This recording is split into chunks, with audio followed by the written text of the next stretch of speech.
नमस्कार दोस्तों, आज हम बात करेंगे उस रहस्य की जिसे जानकर आपकी आत्मा तक हिल जाएगी। हम सब रोज़ भोजन करते हैं, लेकिन क्या कभी आपने सोचा है मरने के बाद आत्मा भी भोजन करती है या नहीं? इस सवाल का उत्तर हमें गरुड़ पुराण में मिलता है और यही उत्तर हमारे जीवन और मृत्यु दोनों को गहराई से समझाता है। गरुड़ पुराण कहता है, शरीर और आत्मा का संबंध वैसे ही है जैसे घोड़े और सवार का। जब तक शरीर है, आत्मा उसी में वास करती है और शरीर को भोजन, पानी और नींद चाहिए, लेकिन जैसे ही मृत्यु होती है आत्मा शरीर को छोड़ देती है। अब सवाल यह है कि आत्मा को क्या चाहिए? क्या आत्मा भी भूख और प्यास महसूस करती है? गरुड़ पुराण बताता है कि मृत्यु के बाद आत्मा सूक्ष्म शरीर में रहती है। यह शरीर न तो हमारी आंखों से दिखाई देता है और न ही छुआ जा सकता है, लेकिन यह सूक्ष्म शरीर भूख, प्यास, सुख, दुख सब अनुभव करता है। यानी आत्मा को सीधे सीधे अन्न तो नहीं चाहिए, लेकिन सूक्ष्म स्तर पर भोजन की आवश्यकता होती है। यही कारण है कि शास्त्रों में पिंडदान और श्राद्ध की परंपरा है। जब कोई मर जाता है तो उसके परिवार वाले चावल के लड्डू यानी पिंड और जल अर्पित करते हैं। यह भोजन अमृत आत्मा को सीधे नहीं पहुंचाता, बल्कि सूक्ष्म ऊर्जा में बदलकर आत्मा तक पहुंच जाता है।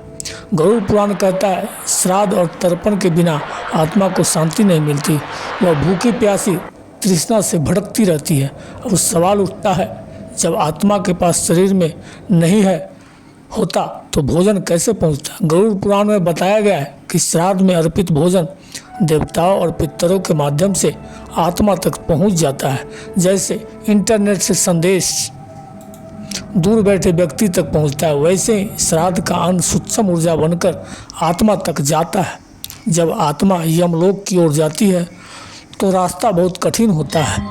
गरुड़ पुराण में वर्णन है कि 12 दिन तक आत्मा विभिन्न मार्गों से गुजरती है। इन दिनों में जीव को भूख प्यास सताती है, इसलिए पहले 12 दिन तक परिवारजन अन्न जल का दान करते हैं ताकि आत्मा को ऊर्जा और बल मिलता रहे।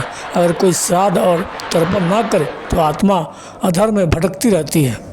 उसे भूख प्यास की पीड़ा होती है, लेकिन वह कुछ खा पी नहीं सकती है। यही कारण है कि पितृदोष उत्पन्न होता है। पितृदोष का अर्थ है जब हमारे पूर्वज आत्माएं संतुष्ट नहीं होती है और हमारे जीवन पर उसका असर पड़ता है। गरुड़ पुराण आगे बताता है, आत्मा का असली भोजन सिर्फ पानी ही नहीं है, बल्कि सत्कर्म, दान, भक्ति, स्मरण, यही आत्मा के लिए सबसे बड़ा भोजन है। श्राद्ध में दिए गए अन्न आत्मा तक पहुंचता है, लेकिन भक्ति और पुण्य ही आत्मा को पूर्ण तृप्ति देते हैं। अगर इसे वैज्ञानिक नज़रिए से देखें तो आत्मा ऊर्जा है। ऊर्जा को टिके रहने के लिए दूसरी ऊर्जा की ज़रूरत होती है। हमारे द्वारा किए गए अच्छे कर्म, प्रार्थना और श्रद्धा वही ऊर्जा बनकर आत्मा तक पहुंचती है। तो दोस्तों, अब आप समझ गए होंगे कि आत्मा भी भोजन करती है, लेकिन शरीर की तरह नहीं। आत्मा का भोजन है श्राद्ध, तर्पण, दान और हमारे पुण्य कर्म।